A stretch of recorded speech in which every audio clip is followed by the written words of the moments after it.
Turn to Capitol Hill now. Paul Ryan becoming the youngest Speaker of the House in history following the surprising resignation of John Boehner, America's newsroom co-host and Fox News correspondent. Bill Hemmer is here. He sat down with the former Speaker in his first interview since handing the gavel over to Congressman Ryan yesterday. Bill, great to see you. Good to see you as well. Thank you for having me on. Interview. John Boehner. I've known him for a long time, 25 years. I remember him going to Congress in the early 1990s. What Boehner will tell you is that he will never lie to you. Maybe not give you all the truth or all the information you need to know, I should say. But he won't lie, and he thinks he's been an honest broker. There was a moment, however, 4 years ago when he thought he was at the precipice of the grand bargain. That was trillions of dollars in debt and deficit spending reduction. That was entitlement reform that would last 20 years or beyond. It was the grand bargain. What happened? And it did not happen. I asked him yesterday, why not? Watch. How close were you really to getting a grand bargain with the White House? We had an agreement. I stood in the Oval Office with the President of the United States, Eric Cantor, and I shook hands with the President. The deal was done. Over $5 trillion worth of deficit reduction would have meant tens of trillions of dollars over the next 20 years in terms of really fixing our entitlement programs and getting us onto a much more solid foundation.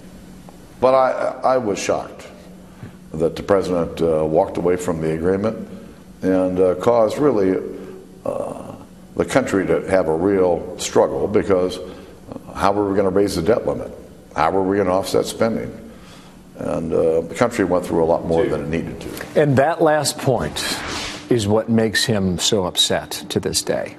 The country was dragged through a lot more difficulty and headache, even to this day, than was necessary. That's Boehner's point. What was the final sort of straw that broke the camel's back? It appeared, and the White House pushes back on that whole rendition of the story, by the way, but Boehner has been consistent in how he retells that story.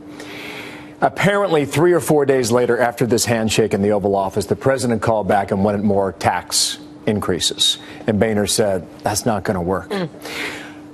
I want to know, if you look someone in the eye and you shake their hand, deal's a deal, right? And I know where Boehner comes from. And that's how you do business. And I think, as he just stated right there, he was shocked. I also asked him, Maria, if you could pick any of the following: repeal Obamacare entirely, immigration reform, and lock down that Hispanic vote for generations to come, or get the grand bargain, what does he go for? He takes option number 3. Yeah. Because that would, as he stated there, put us on a flight plan that would have been much greater for everyone. Well, Paul Ryan enters with probably less baggage because of what John Boehner No carried. question. Yeah, you're exactly right about that. And no one denies that on the Hill either.